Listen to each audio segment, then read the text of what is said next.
Can I start? I can. Thank you. Ladies and gentlemen,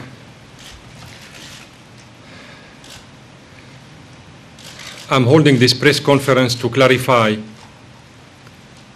some points with regard what happened today in the General Assembly meeting called for by the PGA. As you are all aware, the PGA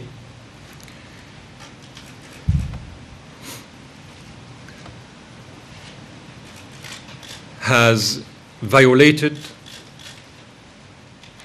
all kinds of rules and procedures related to the mechanisms agreed upon by the international community on how to undertake the General Assembly business.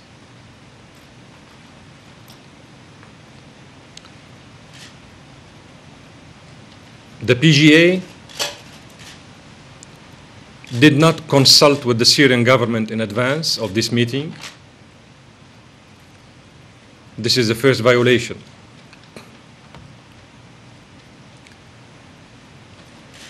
And the PGA violated his commitments in his capacity as President of the General Assembly when he cut off the media coverage of the meeting, in spite of the fact that, as you are all aware, he sent to all the reporters through his spokesperson a note informing all of you that the meeting is open to the media and to the reporters, as well as to the UN TV and webcast. And this is a document issued by his spokesperson and sent to all of you, certifying the accuracy of what I am saying. This is the second violation. The third violation is that he prearranged a prefabricated meeting to defame Syria through orchestrating a session where only Ambassador of Saudi Arabia spoke, plus Kofi Annan, as if this meeting was pre-scheduled and pre-arranged in order to give the floor exclusively to the point of view of Qatar through the PGA himself, as well as to the ambassador of Saudi Arabia. This is the third violation, meaning that he didn't give the opportunity to the other ambassadors to address the meeting and to address the audience. That was the third violation. The fourth violation is related to the way he undertook the business of the session, of the meeting. He ignored, condoned in a very ridiculous manner my repetitive request to take the floor on a point of order, then on a second point of order, then when I asked to take the floor at the end. That was the fourth violation. The fifth violation is that, and in my humble opinion, that was the most important one he made. When I asked him to call on the meeting to observe a minute of silence for the souls of the victims, all the victims that have fallen down in Syria so far.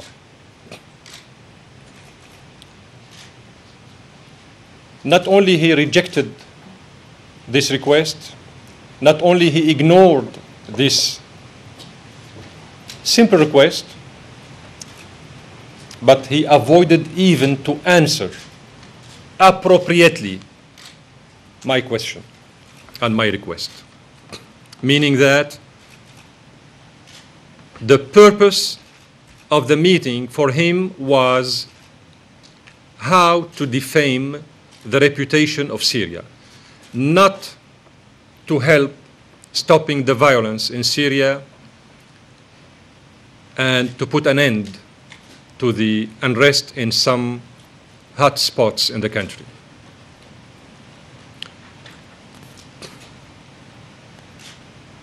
So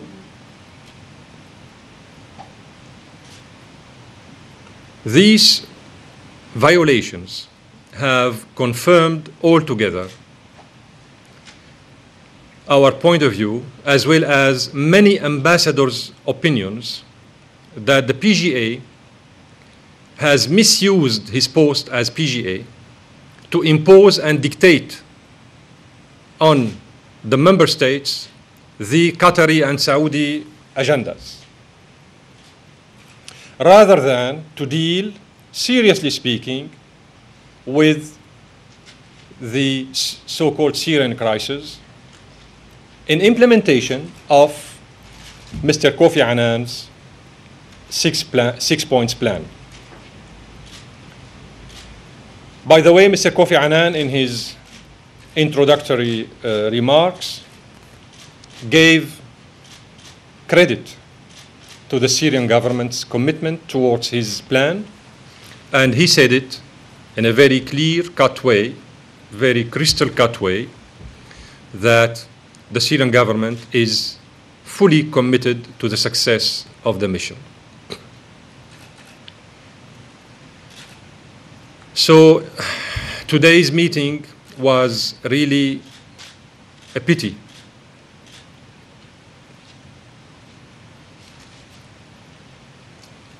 And the PGA has set a precedent, a very bad precedent, in the business of the General Assembly.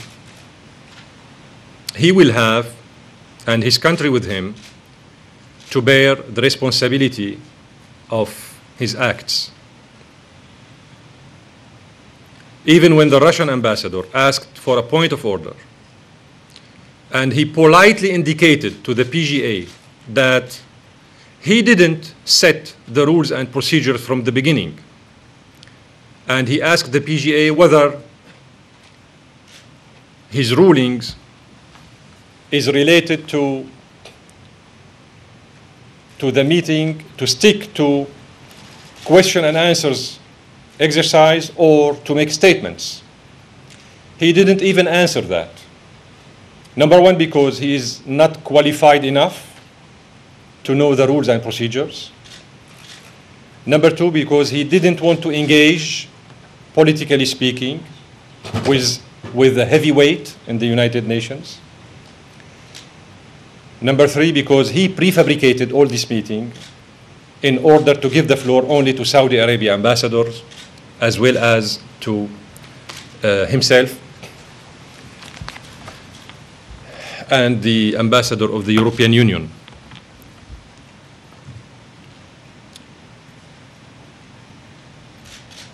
By the way, according to the rules and procedures set up by the General Assembly himself under the chairmanship of that president, he should have given the floor to the Russian ambassador before giving the floor to the European Union ambassador. So this is a sixth violation on his side. I am in your hands. I'm sorry, the UNCA always goes first. Thank you, Mr. Ambassador, on behalf of the United Nations Correspondents Association for your press conference. And my question is this: when was presented the other day by the PGA this meeting, or this section, if you want to call it, was simply saying that it was to hear Kofi Annan. Now you're educated us about all this procedure, who comes first, Russian. But bottom line, you said that there was a presentation, and I consider personally that the presentation, to hear from Kofi Annan, we know the Qatari position for the President of the General Assembly position, and we heard the Secretary General new position after listening from Kofi Annan. What's your point to engage in a strategic duel against the Qatari or regarding the legitimacy of having the floor or the substance of the issue that is the Syrian crisis? Thank you very much. I will engage with you on all the very important points you have raised. But first of all, the purpose of my meeting with you today is to clarify my government's position, as well as to show to all of you that the PGA is a biased person, deceiving all of us, cheating on his mandate, overcoming the rules and procedures inappropriately, and serving his national agenda rather than representing the collective agenda of the plenary. Otherwise, he wouldn't have cut off the media coverage, and he wouldn't have asked the reporters to leave, and he wouldn't have had to stop me while reading my statement. This is why I said he committed a serial of violations while presiding over the destiny of the plenary. This is very important as a starting point to assess what's going on. Then why he called for that meeting as quickly as possible. He did it because, honestly speaking, I think he didn't expect the Security Council members to reach a consensus over the content of the presidential statement. He was betting on the fact that the Security Council members will not reach a consensus on the content of that PR. When he understood late night yesterday, that there is a chance that the members would reach an understanding, a common understanding over the PR content, then he moved to declare his intention for this meeting today.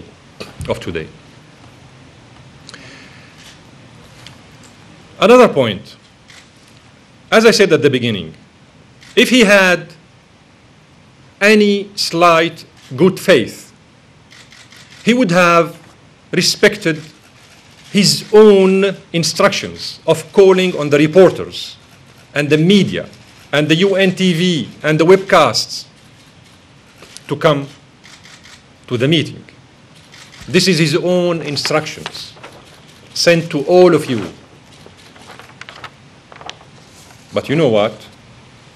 They didn't want to give Syria, through my humble person, any chance to address the audience and to explain how committed we are towards the 6-point plan of Mr. Kofi Annan. And he didn't want anybody to hear from me, through me, any criticism of the policies of his country, as well as Saudi Arabia and Turkey, who organized the meeting in Istanbul. Pamela Fall from CBS News. Mr. Ambassador, could you give us an update on the Syrian withdrawal of forces and the implementation of the Annan plan? Mr. Annan got on a regular basis, almost on a daily basis, detailed information from the Minister of Foreign Affairs in Damascus on the progress in implementing the 6-point plan. And Mr. Annan today, in his briefing to the General Assembly plenary, confirmed that the Syrian government is cooperating with him, fully cooperating with him in order to implement the 6-point plan. However, there is one point, one very important point related to the implementation of this 6-point plan. And here I'm referring to the fact that Mr. Annan did not yet get any assurances or any guarantees or any commitment from the other parties involved in sponsoring, arming, and protecting the armed groups in Syria. And he said it in his exchange of letters with our minister. He said it, that he didn't get yet that guarantees or commitment from the other sides. Please. Thank you. My name is Bashar Ja'afari. I represent Dawn of Pakistan. You have said that, I mean, I just want to be very clear on these rules that you're talking about, that he has violated, and that you basically say about 6 of them that he violated. These are the rules of the plenary that you're referring to? That he should have allowed the Russian ambassadors to speak, he should have allowed you to speak. According to the General Assembly that has endorsed the new membership of the European Union, we had a very thorough and deep discussion at that moment on whether the European Union membership, the new European Union membership, should come before member states or after. Then we agreed as member states that the European Union could take the floor once the member states have made their contributions.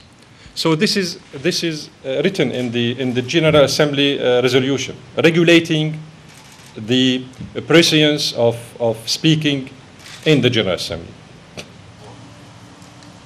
Yes.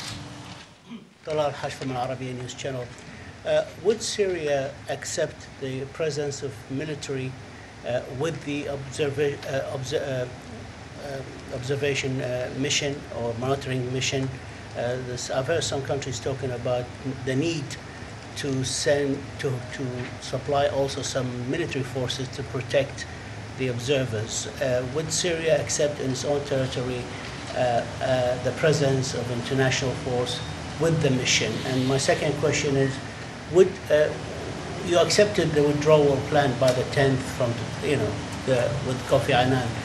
Does that include the police forces in these cities?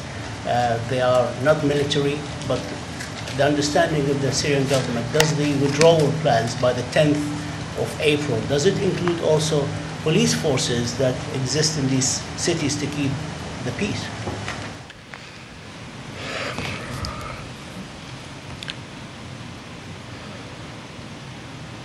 The 6-point plan of Mr. Kofi Annan was agreed by the Syrian government. What you have raised, the second part of your question, is an integral part of the plan.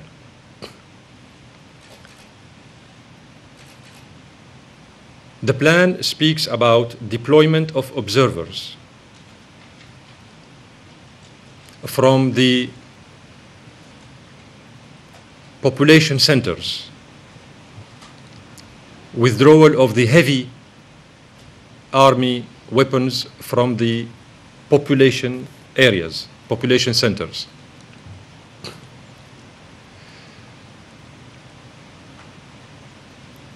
The item related to this issue does not speak about withdrawal of the police forces, because Syria is a sovereign state, and Mr. Kofi Annan acknowledged that the protection of the civilians is up to the Syrian government forces.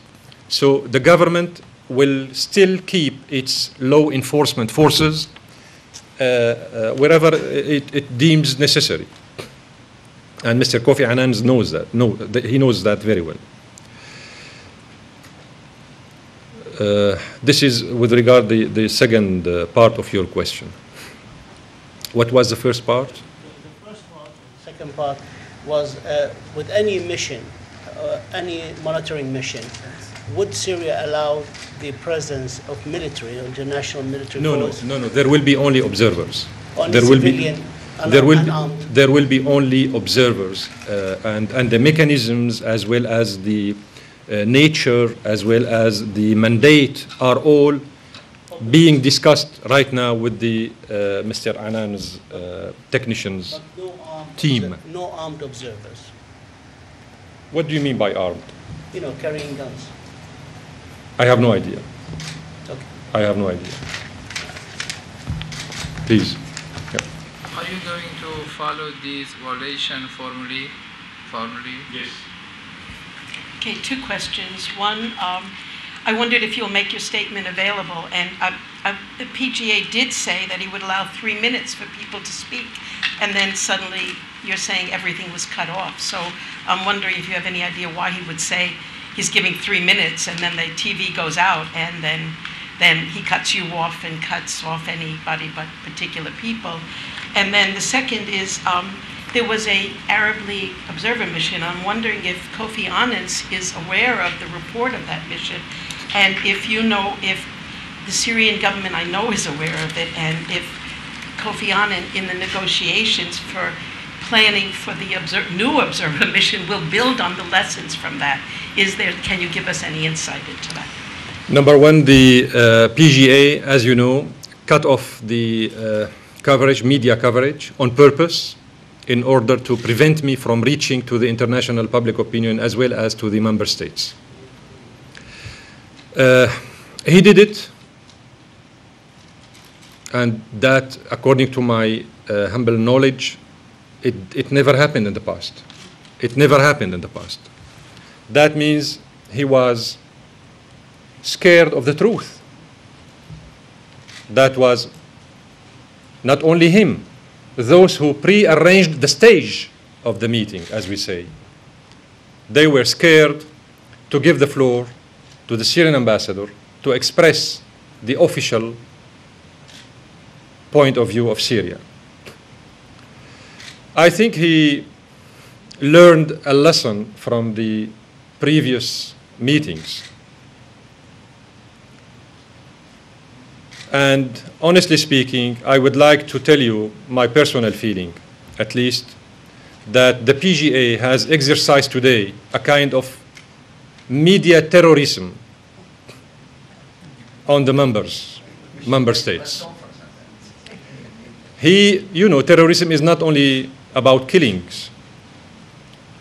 There might be political terrorism. There might be media terrorism. There might be economic terrorism. And today the PGA has usurped his post and exercised against me personally a kind of media terrorism and diplomatic terrorism. So he should bear the responsibility of his acts. I think he is regretting what he did because it was a scandalous behavior coming from him. Please.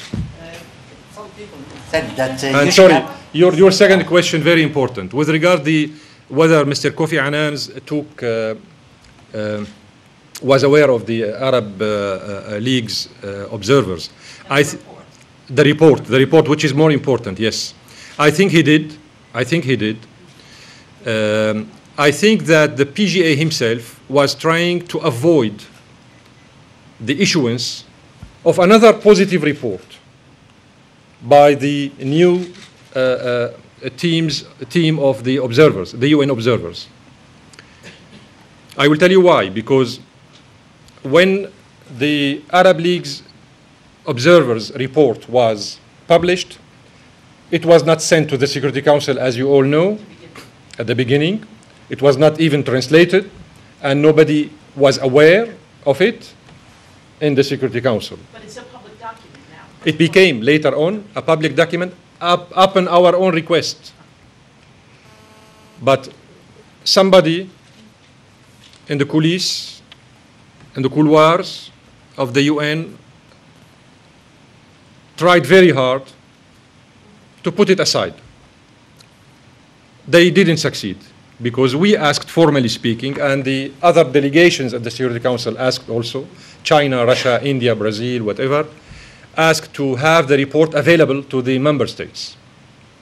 Something was done partially speaking because they didn't have enough time to translate the whole content. We did it in the Syrian mission. We forwarded to some member states in the council, one day before the session of the council was held, a brief of the most important points of that report.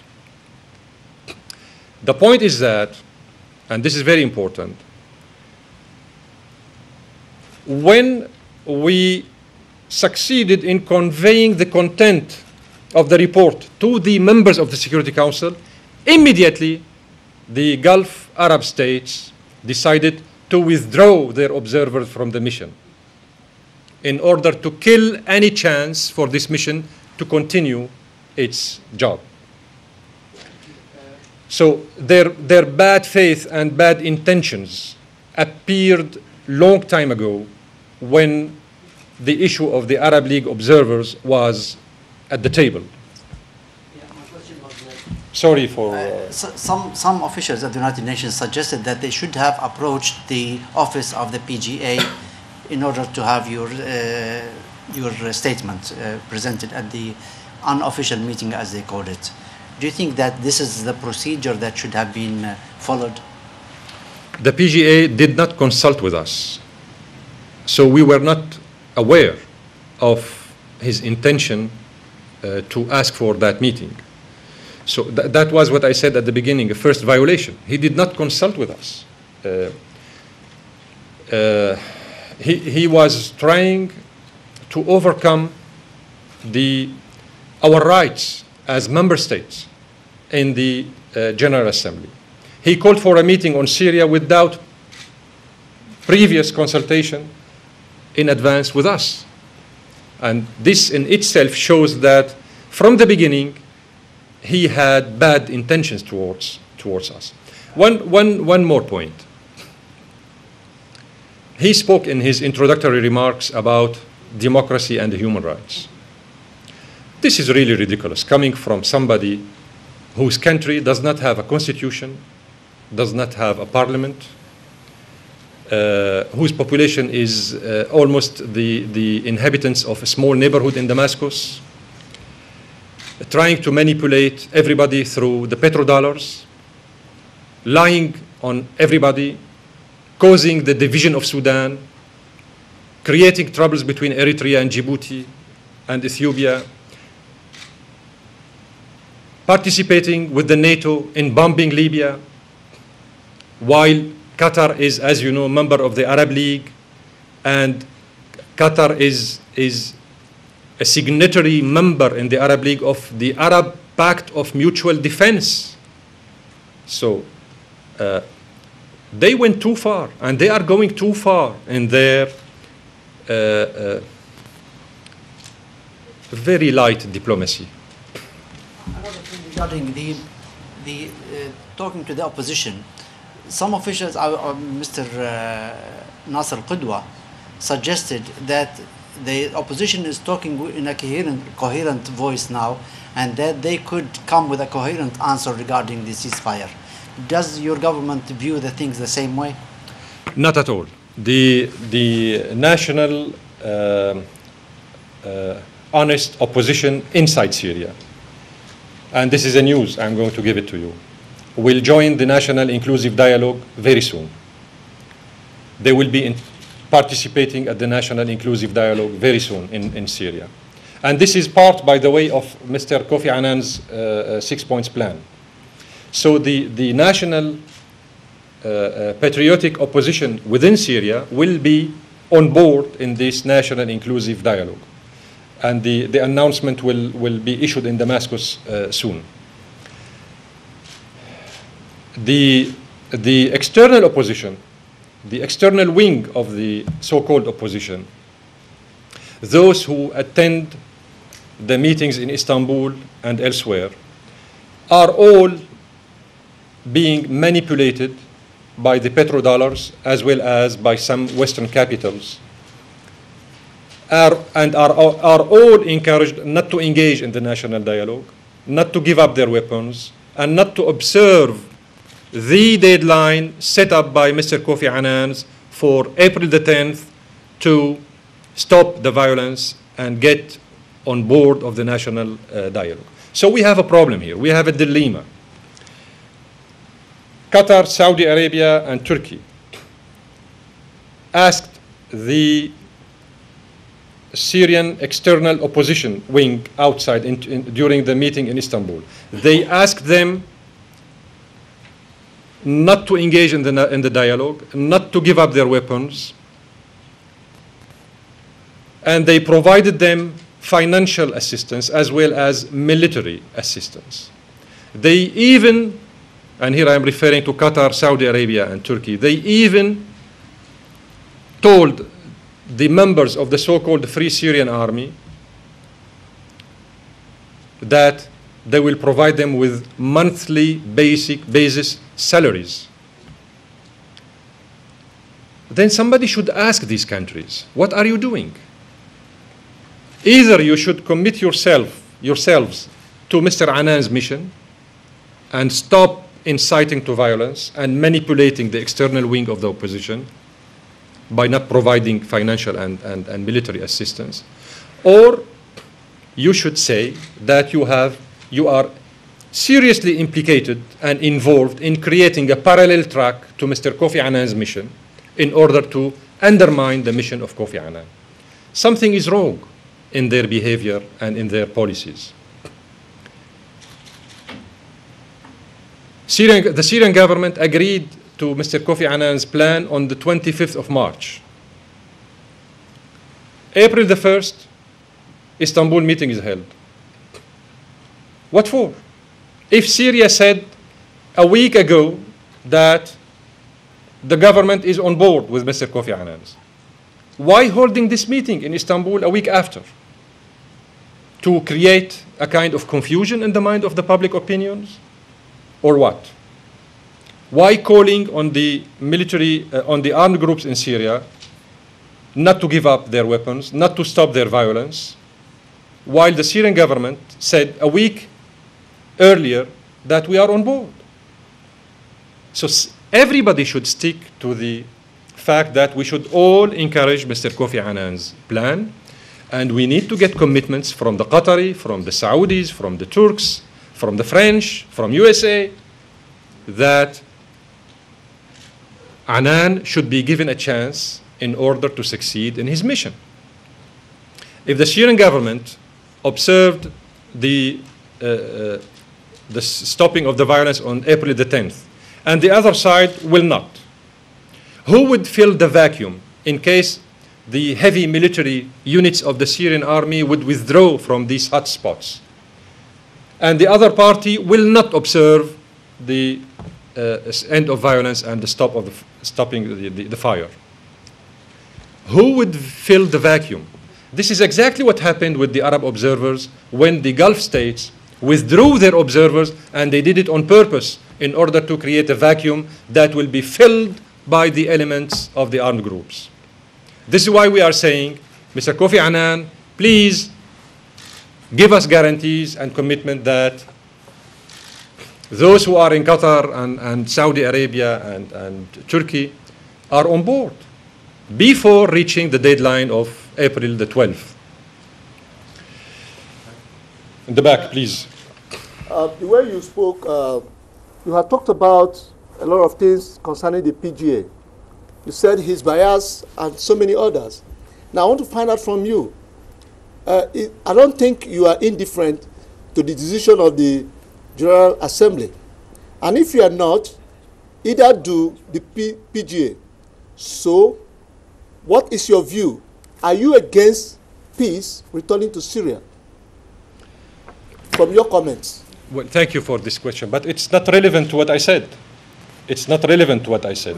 My question. Of course, I am committed to peace on behalf of my government. What did I say? I have been speaking for almost 20 minutes, and you didn't get it yet? That we are on board with Mr. Kofi Annan's plan? Of course we are in favor of peace, but we want all these external interferences in our domestic affairs to stop. The Qataris, the Saudis, and Turkey are providing these armed groups with weapons. This is a violation of the international law. This is a violation of the Charter of the United Nations. The PGA today violated the rules and procedures in the presence of the Secretary General. So somebody is trying to destroy and undermine the credibility of this system. Please, be careful. Take note. Take into consideration this analysis of these sequences of the events. Otherwise, we wouldn't understand what's going on. The PGA is in his post to represent all of us, not to fulfill and implement his country's agenda, to interfere in our domestic affairs. Nobody has the right to do that. Just because Qatar has $200 billion per year selling oil and gas, do they have the right to spend all this money in creating troubles all over the world? Somebody should stop them. Somebody should tell the Saudis to stop. It's much easier for the Saudi family ruling over the Kingdom of Saudi Arabia to change the pillars of Islam rather than to change the way they are ruling the country. They are not honest. By the way, I have a couple good news for you.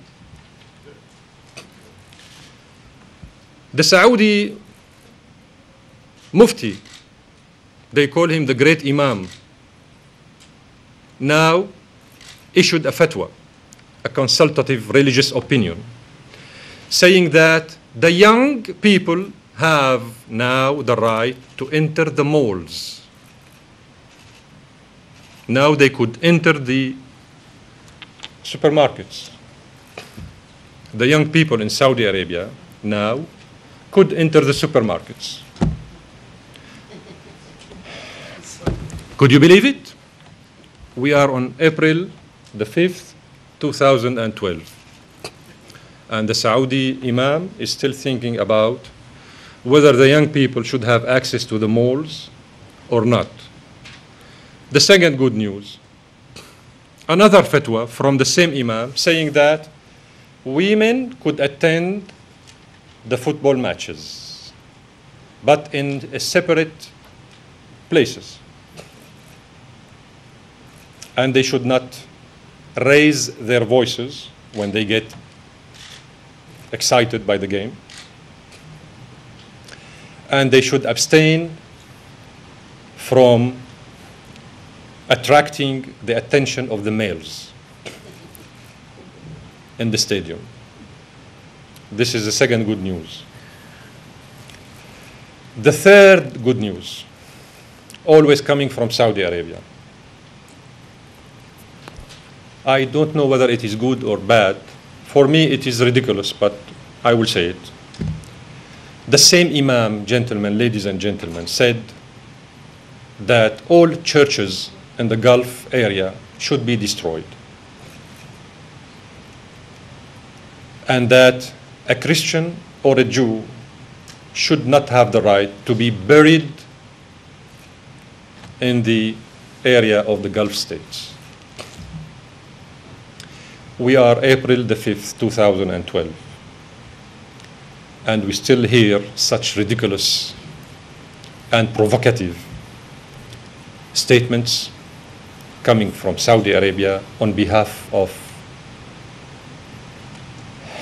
people who call themselves the custodians of the holy shrines. I'm sorry, I've been raising my hand since the beginning.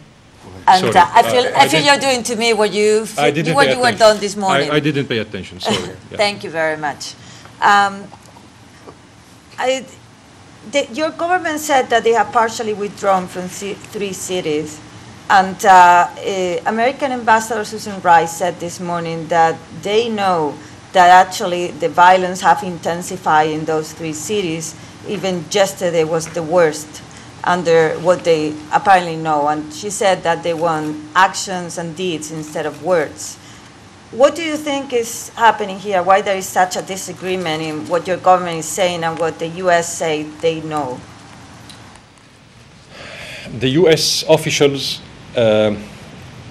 USA withdrew their ambassadors in Damascus, as you know, and they shut down their embassy.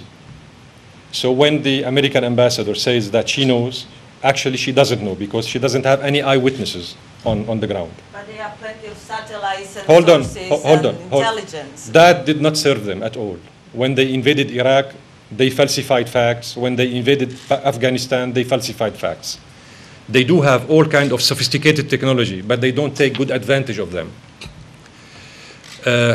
What she said, by the way, what she said was partially true, because indeed the hostilities escalated in some areas in the country. And the reason is related to what I have already elaborated, what I have already explained to you. The armed groups did not yet inform Mr. Kofi Annan that they will respect and observe the deadline, the 10th April deadline date. And this is why they think that once the Syrian government has committed itself to the end of violence, they could fill the vacuum. This is why when they heard, the armed groups, when they heard that the Syrian government withdrew some units from some areas, immediately they jumped to fill the vacuum and create a fait accompli on the ground. And do you think they have heavy weapons like the Syrian army? No, they don't. So how can they fill up that vacuum? By the way, they killed 3,000 people so far, 4,000 people. But if there are 9,000 dead, so that still means that they have 6,000 people dead, even under your account. Whatever, one victim or 10,000. This is too much for us. This is too much for the Syrian government and for the Syrian people.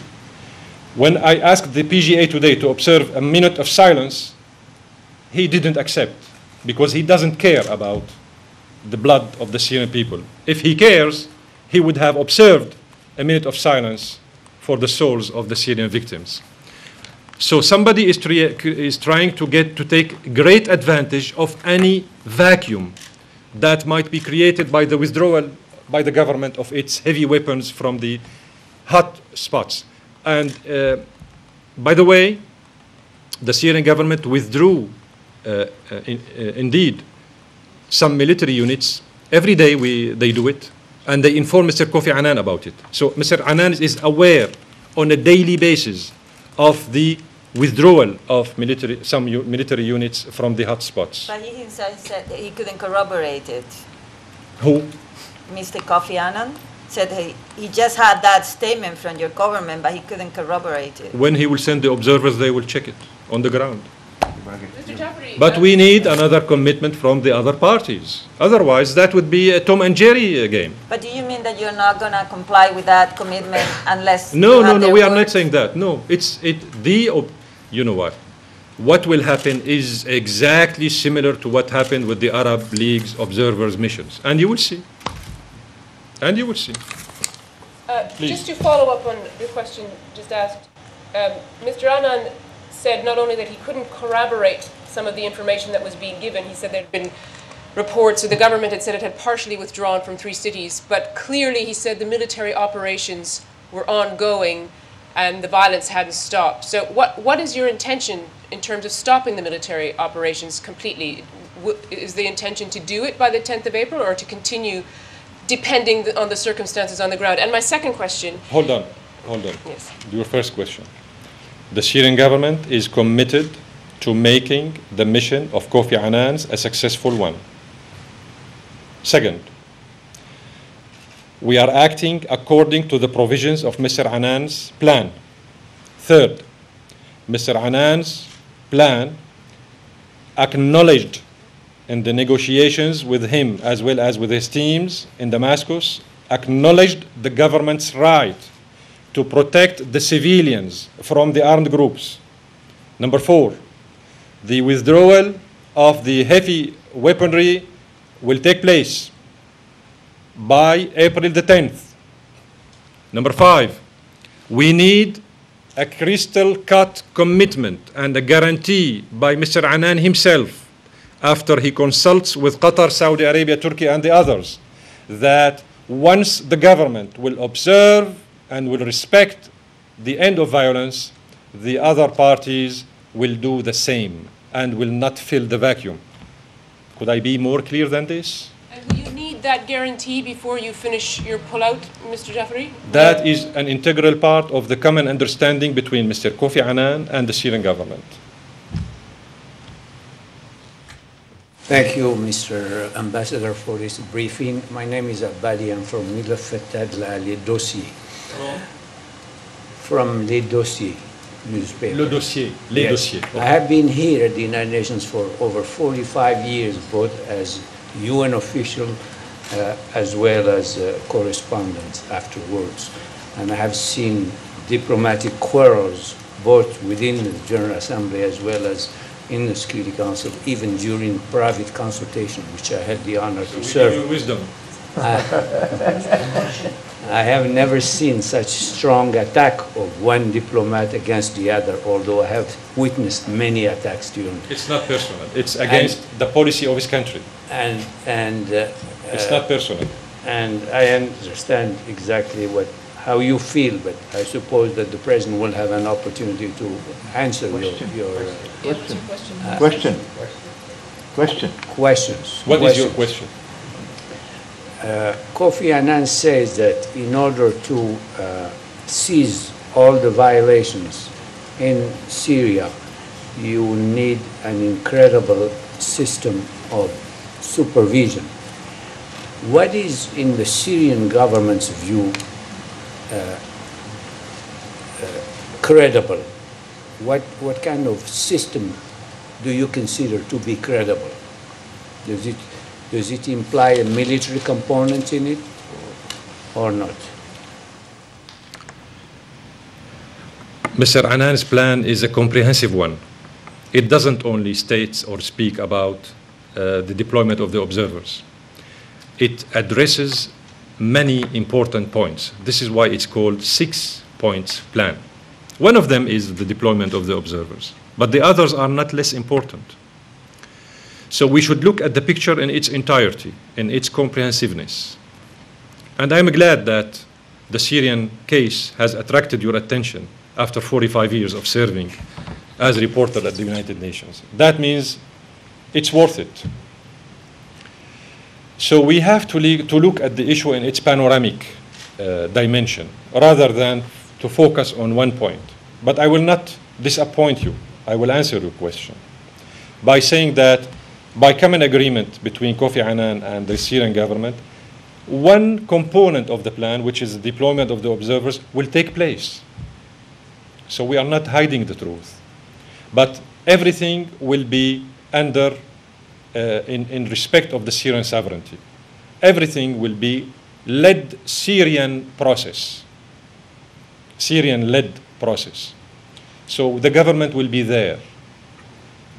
The government will be there in the implementation of each one of the components of Mr. Annan's plan. We are a sovereign state. We are keen interest in safeguarding our political independence and our sovereignty. We are not a banana republic. And everybody knows that. It took them 2 weeks to put Egypt on its knees. It took them 2 weeks to put Tunisia on its knees. It took them 1 year, and then they gave up with Syria. Thank you.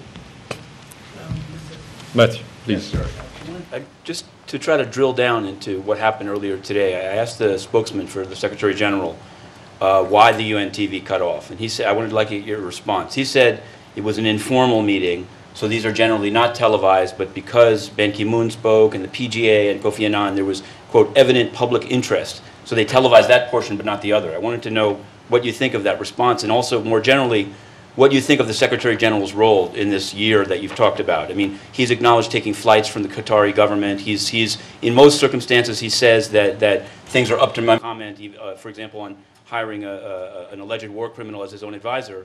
But in this case, he's taken a different approach. Do you think so, and if so, why? Well, actually, before the start of the meeting of this morning, I talked to the Secretary General, and he commended the Syrian government's commitment towards Mr. Kofi Annan's plan. He did not criticize the position of my government. On the contrary, he encouraged us to go ahead in implementing this 6 points plan. So but what was worth it to notice actually is that the PGA, while violating the rules and procedures and usurping his post and exercising this diplomatic and media terrorism against me and against my delegation, he did all that in the presence of the Secretary General. And that, in my humble opinion, was also another insult to the intelligence of the Secretary General. The Secretary General seems to have a slightly different interpretation of the situation than you did. He said today that despite the Syrian government's acceptance of the Joint Special Envoy's plan of initial proposals to resolve the crisis, the violence and the assaults in civilian areas have not stopped. The situation on the ground continues to deteriorate. Deteriorate would suggest it's getting worse, not better. Now, the other thing I think I heard you said was that the Syrian government would not meet the April 10th deadline if the opposition did not have a ceasefire by that time? No. It seems you didn't hear what my answer to your colleague. I didn't say that. I said those who will not commit themselves to respecting and observing the end of violence by April the 10th should bear the consequences of their acts. It will be up to Mr. Kofi Annan to come and brief everybody in here about who is violating who, about who is violating what. So we are... But by the 10th of April, the equipment and the soldiers will be moved out. Heavy weaponry will be withdrawn from the population centers. But the police and the enforcement law forces will be there. And Mr. Kofi Annan knows that. This is part of the deal. Regardless of the behavior of the opposition. This has nothing to do with the behavior of the opposition. Okay. We are talking about stopping the violence, not deploying police forces. Okay, the deployment of the police is to protect the civilians. Okay, what do you say to the Secretary General's harsh words about the acceptance of the plan, and yet the situation continues to These are not harsh words. These are factual. He is right. In some hotspots, yes, the situation is escalating. And I explained why. Because the armed groups are taking advantage of the absence of any commitment by the Saudis, by the Qataris, by the Turks, about respecting and observing the end of violence by the deadline set up by Kofi Annan's, April the 10th. Mr. Ambassador, you complained about the Qataris not consulting you in advance of holding this conference today. He did it 4 times before. Okay, but with regard to this meeting today, as you know that Kofi Annan has been mandated by the General Assembly resolution and not by the Security Council, and he would have at one stage to report back to the General Assembly. If you were consulted in advance and given the opportunity just to be asked, would you be able to say no? Yes. Why? I wouldn't have said no. But I would have the opportunity to express my government's position. We are here member states. We are not members YouTubes. We are not members newspapers. We are member states. We have the right to convey our official position to the PGA as well as to the other member states. This is a very serious issue. So you would have accepted the convening of this meeting for Kofi Annan to report back to his employer. Why not? Yes. But you would have insisted on the right to address it. To address the meeting and to have the media coverage so that the international public opinion would have heard the Syrian government's official position. Thank you very much. How far your government are going to cooperate with Kofi Annan? And what are your expectations from him? When we declared our commitment towards the success of Mr. Kofi Annan's mission, we did it on the 25th of March, at a time where nobody was expecting the Syrian government answer to be positive, but it was positive. So we told him on the 25th of March that we are on board. Immediately, starting from the 26th, the escalation of the military operations by the armed groups has escalated. Why? Because they knew at that moment that the Syrian government would take away any justification from the armed groups to continue their military attacks. A week after the Syrian official commitment towards guaranteeing the success of Mr. Kofi Annan's, the enemies of Syria met in Istanbul and declared their other commitment to provide the military groups with arms and weapons, to send them salaries for the members of the so-called Syrian Military Free Army, as well as to send them and provide them with weapons. So either we are working, collectively speaking, through the UN channel, or we are all working through different parallel tracks and channels. It seems these 71 states who gathered in Istanbul did prefer their own track at the detriment of the United Nations track. So those who have great interest in undermining the mission of Kofi Annan is not the Syrian government. It's somebody else. One last question, sir. Two questions, one very short. How soon could observers start arriving in Syria once these deadlines are met, if they're met? And then the second question, one of the diplomats after the GA session was speaking about your request for a minute of silence, and he was quite derisive, I would say, about it. He said that the Syrian government was responsible for most of these deaths, and so it was, what he said, were crocodile tears coming from you. How do you respond to that kind of sort of derisive view coming from some Western countries? This is a provocative way of assessing what's going on the ground. Let's suppose for the pleasure of talking that he was right.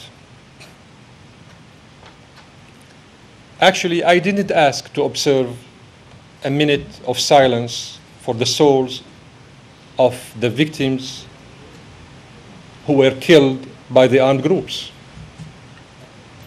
Exclusively and only. I said a minute of silence for the souls of all the victims in Syria.